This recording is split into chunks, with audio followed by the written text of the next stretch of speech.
Sebelum kita memulai ibadah, mari bersama-sama kita berkatakan dengan iman Mazmur 91 sebagai doa kita. Dalam lindungan Allah, orang yang duduk dalam lindungan yang maha tinggi dan bermalam dalam naungan yang maha kuasa akan berkata kepada Tuhan, tempat perlindunganku dan kubu pertahananku, Allahku yang kupercayai. Sungguh, dialah yang akan melepaskan engkau dari jerat penangkap burung, dari penyakit sampar yang busuk. Dengan kepaknya, ia akan menudungi engkau. Di bawah sayapnya, engkau akan berlindung. Kesetiaannya ialah perisai dan pagar tembok. Engkau tak usah takut terhadap kedahsyatan malam, terhadap panah yang terbang di waktu siang, terhadap penyakit sampar yang berjalan di dalam gelap, terhadap penyakit menular yang mengamuk di waktu petang. Walau 1.000 orang rebah di sisimu dan 10.000 di sebelah kananmu, tetapi itu tidak akan menimpamu. Engkau hanya menontonnya dengan matamu sendiri dan melihat pembalasan terhadap orang-orang fasik. Sebab Tuhan ialah tempat perlindunganmu, yang maha tinggi telah kau buat tempat perteduhanmu. Malapetaka tidak akan menimpa kamu, dan tulah tidak akan mendekat kepada kemahmu. Sebab malaikat-malaikatnya akan diperintahkannya kepadamu untuk menjaga engkau di segala jalanmu. Mereka akan menatang engkau di atas tangannya, supaya kakimu jangan terantuk kepada batu. Singa dan ular tedung akan kau langkahi. Engkau akan menginjak anak singa dan ular naga. Sungguh, hatinya melekat kepadaku, maka aku akan meluputkannya. Aku akan membentenginya, sebab ia mengenal namaku. Bila ia berseru kepadaku, aku akan menjawab. Aku akan menyertai dia dalam kesesakan. Aku akan meluputkannya dan memuliakannya. Dengan panjang umur akan kukenyangkan dia, dan akan kuperlihatkan kepadanya keselamatan daripadaku. Sebelum lebih lagi kita masuk dalam pujian penyembahan dan firman Tuhan, bersama-sama kita deklarasikan Pentakosta ketiga. Pentakosta ketiga adalah pencurahan Roh Kudus yang dahsyat di zaman ini, melebihi yang terjadi di Azusa Street. Pentakosta ketiga akan mengakibatkan penuaian jiwa yang terbesar dan yang terakhir sebelum Tuhan Yesus datang kembali. Pentakosta ketiga akan membangkitkan generasi Yeremia, yaitu anak-anak muda yang dipenuhi Roh Kudus, cinta mati-matian kepada Tuhan Yesus, tidak kompromi terhadap dosa, dan akan bergerak untuk memenangkan jiwa. Pentakosta ketiga lahir di Indonesia dan bergerak ke bangsa-bangsa. Gerakan ini dari timur ke barat dan akan kembali ke Yerusalem. Pentakosta ketiga akan memberikan kuasa untuk menyelesaikan amanat agung, dan setelah itu Tuhan Yesus datang kembali. Shalom Bapak Saudara, dimanapun kita berada, mari sama-sama kita berdoa. Bapa kami dalam kerajaan surga, di hari ini kami bersama-sama Tuhan berkumpul berdoa kepadamu ya Bapa, untuk bangsa Indonesia ya Tuhan.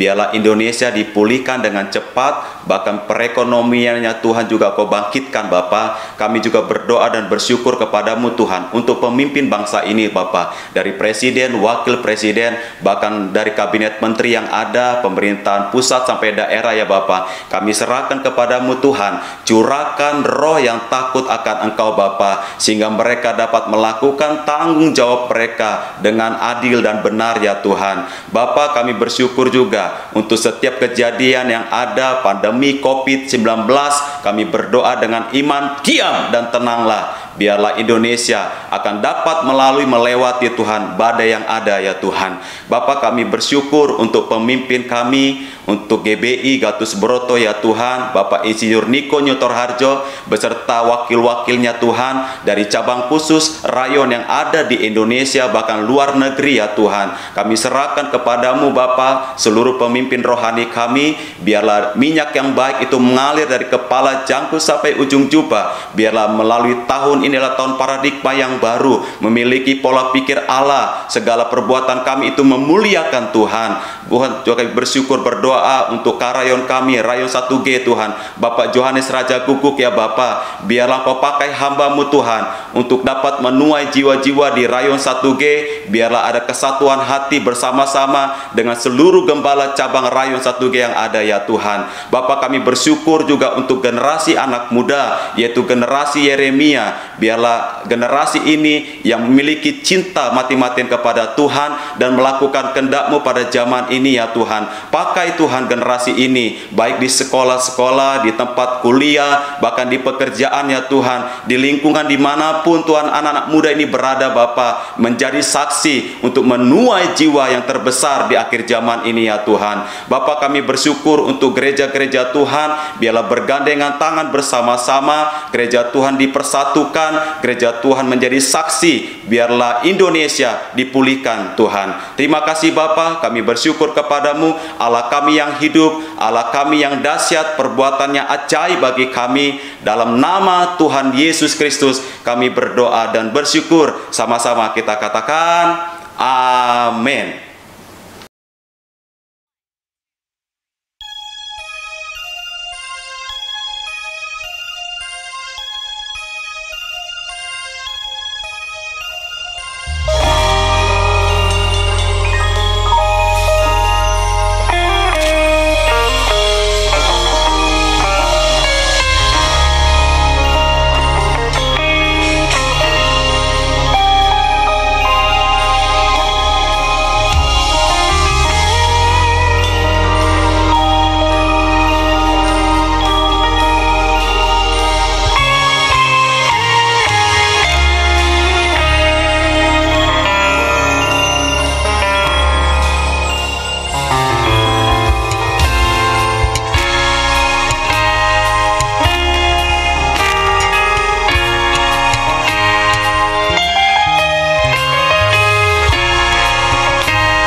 berdiri bersama-sama. Yuk serak-serak.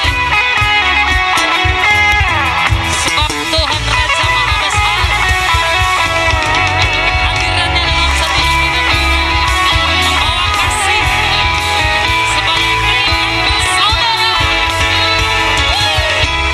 Haleluya. Bersama-sama yuk katakan.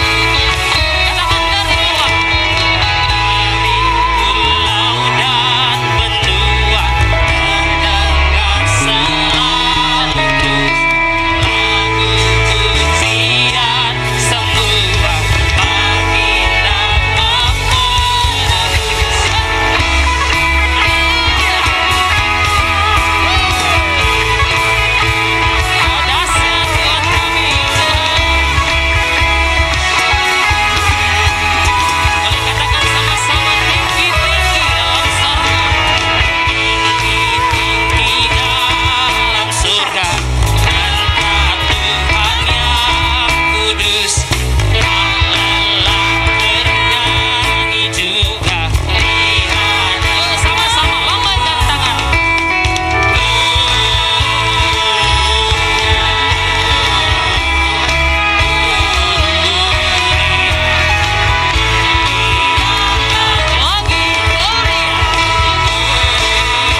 dalam hadirat Tuhan, Bapak Ibu Saudara.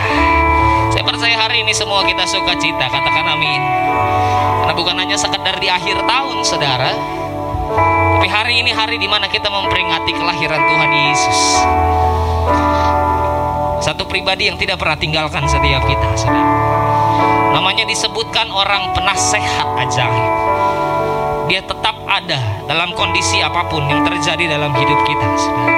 Mari tundukkan kepala, kita berdoa. Bapa di sorga, kami mengucap syukur Tuhan.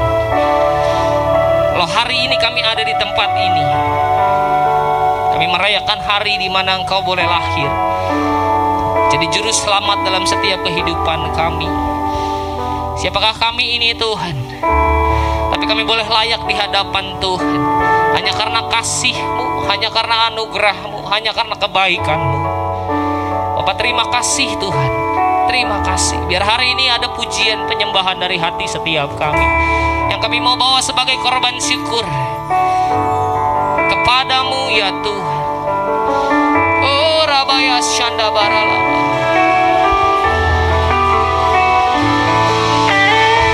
Kau dahsyat buat kami.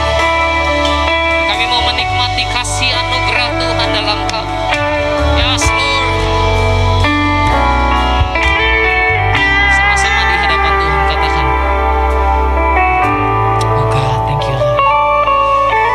Jesus, haleluya, haleluya, haleluya. Thank you Jesus. Kasih-Mu tiada bertepi, hati-Mu tak terselami. Betapa baiknya Engkau, ku bersyukur padamu. Perkenan-Mu ya Tuhan.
Shalom semuanya.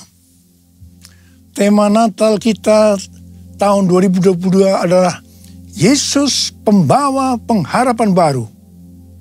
Ayat emasnya dari Kolose 1 ayat 27 yang berkata, kepada mereka Allah mau memberitahukan betapa kaya dan mulianya rahasia itu di antara bangsa-bangsa lain, yaitu Kristus ada di tengah-tengah kamu.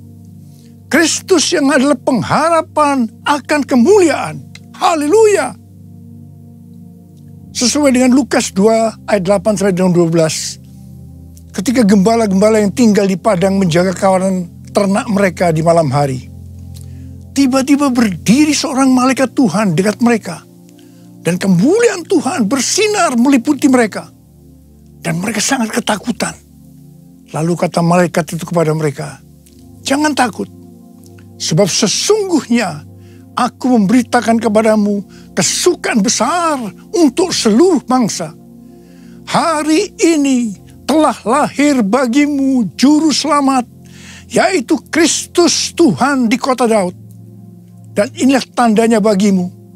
Kamu akan menjumpai seorang bayi dibungkus dengan lampin dan terbaring di atas palungan.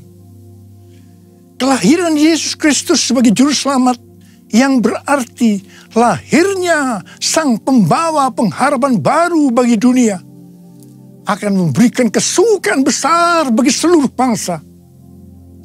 Alkitab berkata, semua orang telah berbuat dosa. Semua orang telah berbuat dosa dan telah kehilangan kemuliaan Allah. Upah dosa ialah maut, mati. Tempatnya di neraka. Neraka adalah tempat yang sangat mengerikan. Jangan sampai masuk neraka. Yesus Kristus lahir ke dalam dunia ini sebagai juru selamat yang bisa diartikan pembawa pengharapan baru untuk menyelamatkan manusia dari hukuman kekal selama-lamanya di neraka. Kelahiran Yesus Kristus disambut dengan nyanyian pujian oleh malaikat-malaikat dan sejumlah bala tentara surgawi yang memuji Allah, katanya, kemuliaan bagi Allah di tempat yang maha tinggi, dan damai sejahtera di bumi di antara manusia yang berkenan kepadanya. Kemuliaan bagi Allah di tempat yang maha tinggi, damai sejahtera di bumi di antara semua umat manusia yang berkenan padanya. Kemuliaan bagi Allah di tempat yang maha tinggi, damai sejahtera di bumi di antara semua umat manusia yang berkenan padanya. Di antara semua umat manusia yang berkenan padanya.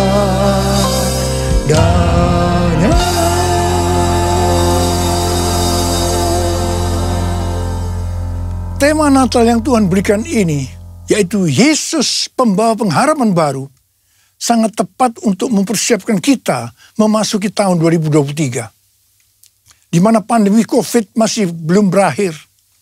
Perang Rusia-Ukraina yang masih berkelanjutan.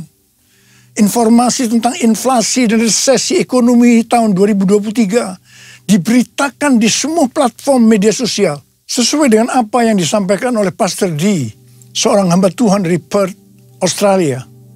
Di mana Tuhan pada tahun 2023 akan kembali menggoncangkan bangsa-bangsa di dunia. Kita melihat Twitter, Facebook, disusul dengan Disney, Amazon, mulai mengadakan PHK secara besar-besaran. Rusia dan Inggris dinyatakan resesi. Di tengah situasi yang seperti ini, Tuhan berbicara, Yesus pembawa pengharapan baru ada di tengah-tengah kamu. Dialah pengharapan akan kemuliaan. Dalam Kolose 1 ayat 27 ini, kata pengharapan dalam bahasa aslinya memiliki arti mengharapkan dan yakin sesuatu yang baik akan terjadi. Itu artinya Yesus yang ada di tengah-tengah kita membuat kita memiliki keyakinan dan iman yang teguh dalam menghadapi segala situasi dan kondisi apapun. Haleluya! Sebagai pembawa pengharapan baru, Yesus tidak berada jauh dari kita. Ia Allah yang maha hadir, yang mustahil difahami oleh otak manusia yang hanya segede bakpao, namun menyatakan dirinya sebagai Immanuel, yang artinya Tuhan beserta kita, Tuhan bersama kita. Pertama-tama melalui kelahirannya sebagai manusia, yang kita peringati sebagai peristiwa Natal. Kemudian melalui Roh Kudus yang diberikannya, tinggal berdiam di dalam hidup kita. Ini semua dapat diartikan bahwa Yesus ada di dalam kita. Itulah sebabnya kita selalu punya pengharapan. Haleluya! Keberadaan Yesus sebagai pembawa pengharapan baru di tengah-tengah kita. Inilah yang dikatakan oleh Rasul Paulus kepada jemaat Kolose sebagai pengharapan akan kemuliaan. Kemuliaan ini menunjukkan pada hari kebangkitan, ketika orang kudus akan menerima tubuh baru mereka yang dimuliakan, atau yang dikenal dengan pemuliaan atau glorification. Kita mengenal ada 3 tahap proses keselamatan. Tahap yang pertama, pembenaran atau justification. Kita dibenarkan bukan karena perbuatan baik kita, tetapi karena kasih karunia Tuhan yang kita responi dengan iman. Pada tahap ini, setelah kita bertobat dan menerima Tuhan Yesus sebagai juru selamat, kita akan mengalami kelahiran baru. Kelahiran baru adalah proses awal perjalanan rohani kita bersama Tuhan Yesus. Tahap yang kedua dari proses keselamatan adalah pengudusan atau sanctification. Dalam proses ini, kita dikuduskan secara terus-menerus melalui Roh Kudus dan firman Allah. Dalam proses ini, kita bisa saja jatuh atau mengalami kegagalan. Tetapi yang penting, kita jangan berhenti, tetapi harus bangkit dan terus maju. Pertobatan adalah kunci untuk kita bisa terus maju. Goal dari proses pengudusan ini adalah menjadikan kita menjadi serupa dengan gambarnya. Roma 8 ayat 29 berkata, sebab semua orang yang dipilihnya dari semula, mereka juga ditentukannya dari semula untuk menjadi serupa dengan gambaran anaknya. Supaya ia, anaknya itu, menjadi yang sulung di antara banyak saudara. Ini berarti goal kita sebagai orang Kristen adalah menjadi serupa dengan gambarnya. Untuk menjadi serupa dengan gambarnya, sesuai dengan 1 Yohanes 2 ayat 6 yang berkata, barang siapa mengatakan bahwa ia ada di dalam dia, ia wajib hidup sama seperti Kristus telah hidup. Karena kita hidup sama seperti Kristus telah hidup, maka kita akan menjadi serupa dengan gambarnya. Menjadi serupa dengan gambarnya artinya menjadi murid Tuhan Yesus. Tahap ketiga dari proses keselamatan, mereka yang menjadi serupa dengan gambarnya. Pada saat Tuhan Yesus datang di awan-awan untuk menjemput gerejanya, tubuh mereka akan menerima tubuh baru yang dimuliakan atau dikenal dengan pemuliaan atau glorification. Dan setelah itu kita akan diangkat bersama-sama untuk bertemu dengan Yesus Kristus di awan-awan. Dan kita akan masuk surga. Dan selanjutnya akan bersama-sama dengan Tuhan Yesus selama-lamanya. Haleluya! Alkitab Penuntun Hidup Berkelimpahan memberikan catatan. Penjelasan bahwa Kristus yang diam di dalam kita adalah jaminan untuk memperoleh kemuliaan dan hidup kekal. Ini akan terjadi hanya jikalau Ia tinggal di dalam kita. Dan kita terus-menerus berhubungan erat dengan Dia. Kita hidup intim dengan Dia. Betapa besar kasih-Mu Allahku, sehingga Kau berikan Yesus padaku, supaya aku tidak binasa, melainkan beroleh hidup yang kekal. Ku sembah Kau, ku sembah Kau, Engkau yang layak untuk ku sembah. Ku sembah Kau, ku sembah Kau, Engkau yang layak untuk ku sembah. Engkau yang layak, Engkau yang layak, Engkau yang layak untuk ku sembah. Perjumpaan kita dengan Yesus, pembawa pengharapan baru, akan mengubah jalan hidup kita secara radikal. Hal ini dikatakan seperti yang terdapat dalam 1 Petrus 1 ayat 3-5. Terpujilah Allah dan Bapa Tuhan kita Yesus Kristus, yang karena rahmat-Nya yang besar telah melahirkan kita kembali oleh kebangkitan Yesus Kristus dari antara orang mati kepada suatu hidup yang penuh pengharapan, untuk menerima suatu bagian yang tidak dapat binasa, yang tidak dapat cemar, dan yang tidak dapat layu, yang tersimpan di sorga bagi kamu, yaitu kamu yang dipelihara dalam kekuatan Allah karena imanmu, sementara kamu menantikan keselamatan yang telah tersedia dinyatakan pada zaman akhir. Haleluya. Tema Natal Sinode Gereja Betel Indonesia adalah Yesus datang untuk mengubah jalan hidupku. Dalam Alkitab kita melihat bagaimana perjumpaan pribadi dengan Yesus membuat jalan hidup Paulus berubah.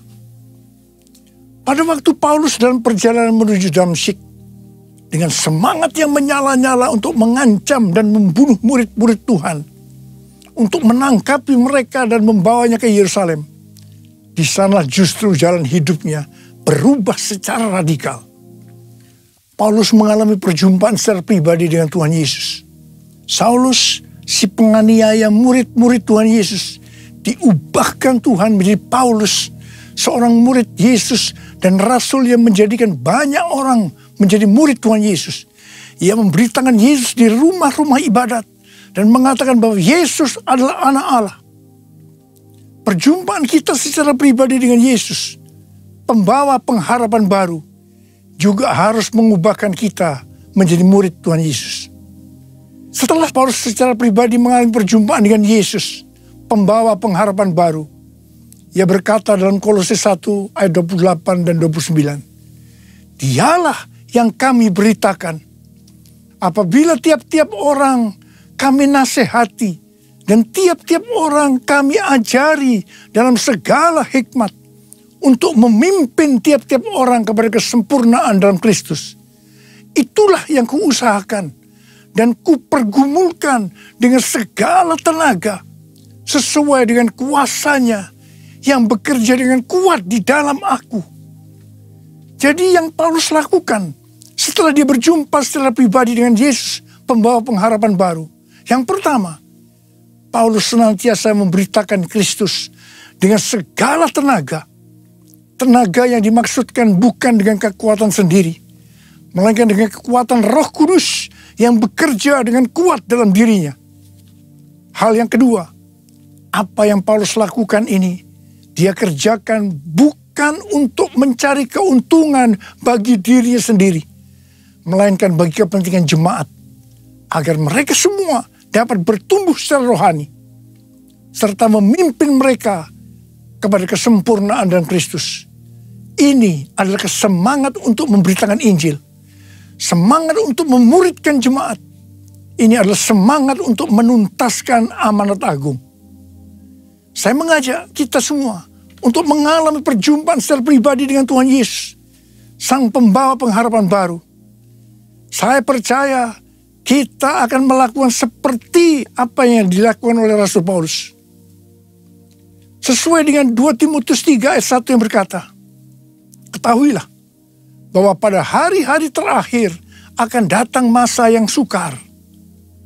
Maka di tengah-tengah situasi dan kondisi yang tidak menentu ini, di mana prediksi kondisi perekonomian tidak semakin bertambah baik, resesi ekonomi di depan mata, dan berita-berita terkait inflasi membuat kita ketakutan dan kepanikan.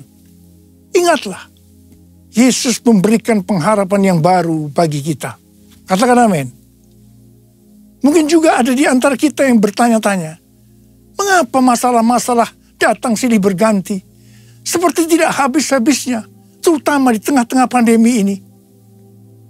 Dalam hal ini Rasul Paulus menjawab dalam Roma 5 ayat 3 sampai dengan 5 yang berkata, dan bukan hanya itu saja, kita malah bermegah juga dalam kesengsaraan kita. Karena kita tahu bahwa kesengsaraan itu menimbulkan ketekunan. Dan ketekunan menimbulkan tahan uji. Dan tahan uji menimbulkan pengharapan.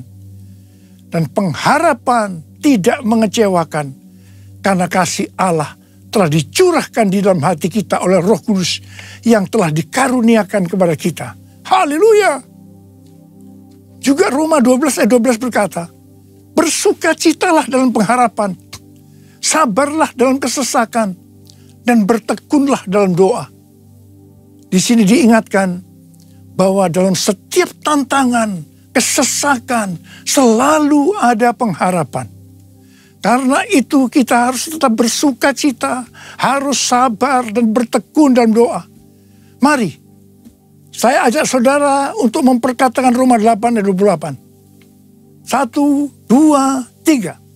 Kita tahu sekarang bahwa Allah turut bekerja dalam segala sesuatu, enak maupun tidak enak, untuk mendatangkan kebaikan bagi mereka yang mengasihi Dia, yaitu bagi mereka yang terpanggil sesuai dengan rencana Allah. Karena itu, kita harus bersukacita dalam pengharapan, karena pengharapan dalam Kristus tidak akan mengecewakan. Haleluya! Yesus datang membawa pengharapan. Yesus datang membawa kesembuhan. Kasih-Nya yang sanggup memulihkan semua yang percaya. Haleluya, haleluya, terpujilah Tuhan. Haleluya, haleluya, haleluya, amin. Haleluya, amin.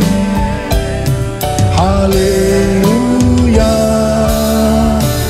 amin. Tuhan Yesus dalam Markus 4 ayat 29 mengingatkan kita bahwa musim menuai sudah tiba. Musim menuai sudah tiba. Api Roh Kudus yang dahsyat dari Pentakosta ketiga sudah dicurahkan. Saya mengajak agar kita semua untuk percaya dan terus berharap kepada Tuhan. Tuhan sedang membersihkan gerejanya. Dosa-dosa yang tersembunyi sedang dibuka. Tuhan mau gereja Tuhan menjadi kudus sehingga kebangunan rohani dan penuaian jiwa yang terbesar dan yang terakhir terjadi.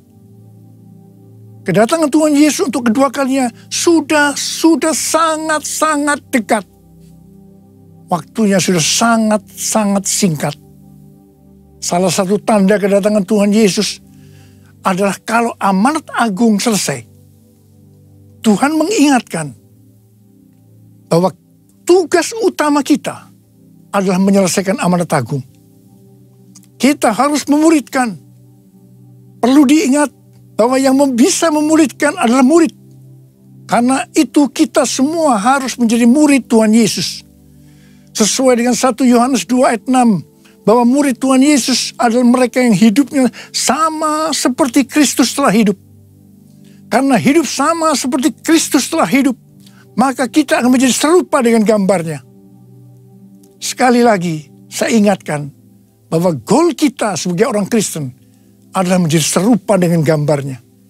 Menjadi orang yang mempunyai sifat yang serupa dengan Kristus.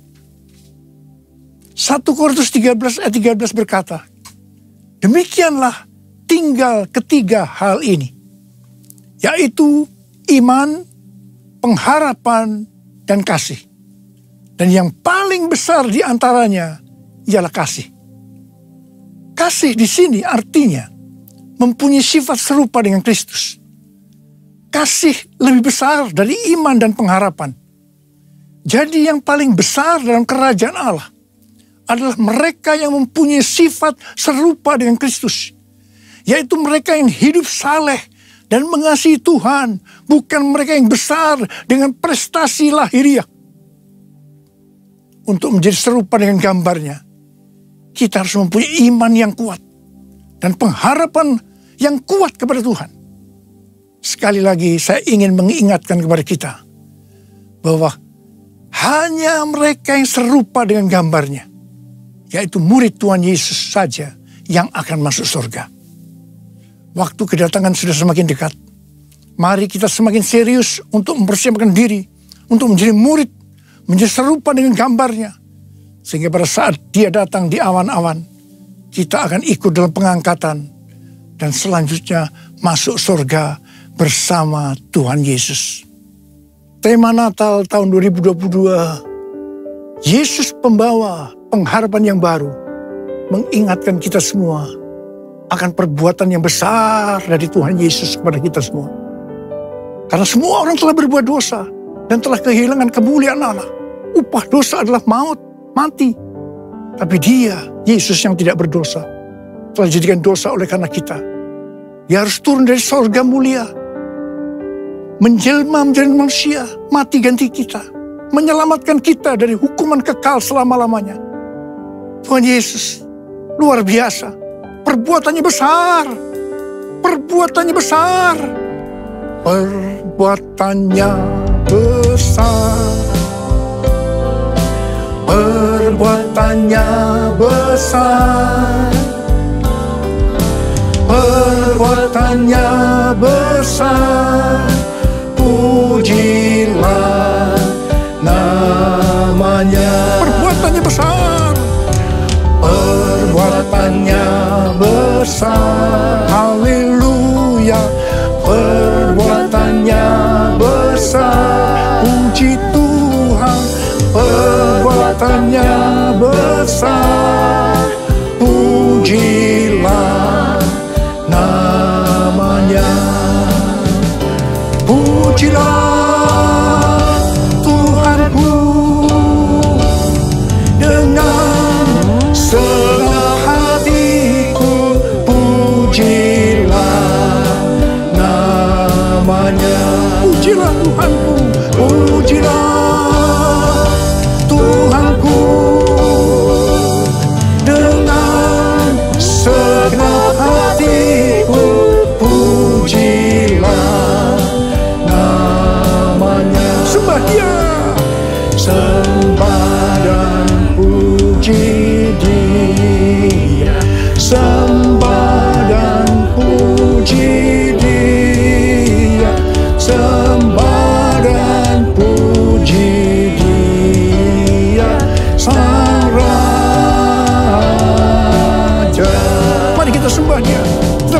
roh saat ini. Berbahasa roh, berbahasa roh. Sembah dia, sembah dia.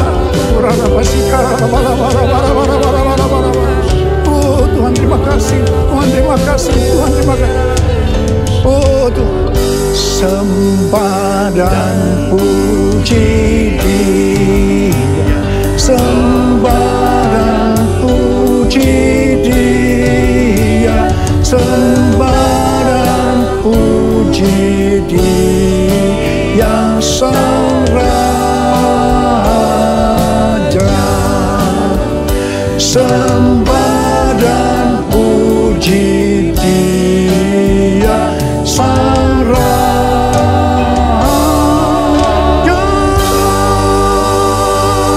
Berikan tepuk tangan buat Tuhan, berikan tepuk tangan buat Tuhan. Bapa terima kasih, Bapa terima kasih. Berkati semua anak-anak-Mu, urapi mereka Tuhan. Akan memasuki tahun 2023, pengurapan Tuhan turun atasmu. Terima, terima pengurapan Tuhan, terima, terima, terima. Sembuh dalam nama Yesus, sembuh dalam nama Yesus. Dipulihkan dalam nama Yesus, pulihkan. Terima kasih, terima kasih.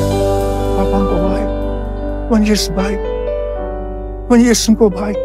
Terima kasih, terima kasih, terima kasih, terima kasih, terima kasih. Dalam nama Yesus, amin. Saudara, sekali lagi saya akan mengucapkan kepada saudara semua, selamat Hari Natal 2022. Tuhan Yesus memberkati kita semua berlimpah, limpah, limpah. Amin. Mari angkat tangan saudara, terima berkat Tuhan. Kasih karunia yang berlimpah-limpah daripada Allah Bapa dalam Anak yang tunggal Yesus Kristus. Persekutuan yang manis dengan Roh Kudus menyertai saudara sekalian mulai hari ini sampai Tuhan Yesus datang menjemput kita di awan-awan dan bahkan sampai selama-lamanya. Yang percaya bersama-sama katakan amin.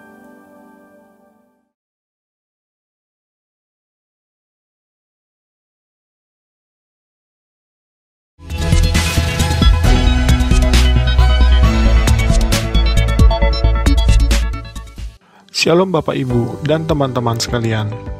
Saya akan menyampaikan informasi dari Rayon 1G. Bagi Bapak Ibu yang belum mengetahui, Rayon kita yaitu Rayon 1G sudah memiliki mobile apps atau aplikasi yang dapat diinstal di smartphone, baik di Android phone atau iOS phone.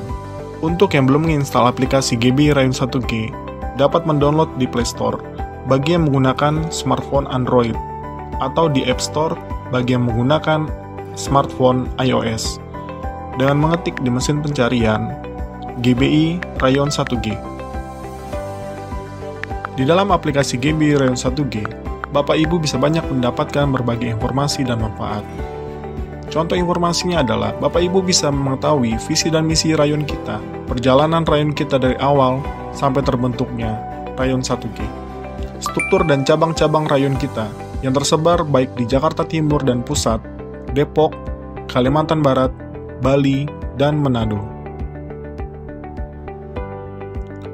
Bapak Ibu juga dapat mengetahui kontak person dan alamat dari setiap cabang GBI Rayon 1G, dan terdapat juga informasi mengenai kontak person KUL. Jadi, Bapak Ibu yang belum tergabung dalam KUL dan rindu untuk bergabung, dapat menghubungi kontak person yang tersedia di aplikasi GBI Rayon 1G. Salah satu manfaat yang akan diperoleh bagi Bapak Ibu yang belum terregistrasi atau terdaftar di cabang, dapat melakukan registrasi di aplikasi GBI Rayon 1G yang akan diarahkan sesuai dengan cabang Bapak Ibu berada.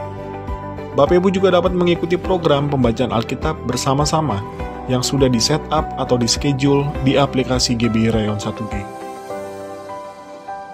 Dan masih ada lagi beberapa informasi dan manfaat yang diperoleh apabila Bapak Ibu menginstal aplikasi GBI Rayon 1G. Bagi Bapak Ibu yang butuh informasi tambahan mengenai aplikasi GBI Rayon 1G, jangan ragu untuk bertanya ke pekerja setempat yang akan membantu Bapak Ibu. Sekian pengumuman untuk GBI Rayon 1G. Tuhan Yesus memberkati.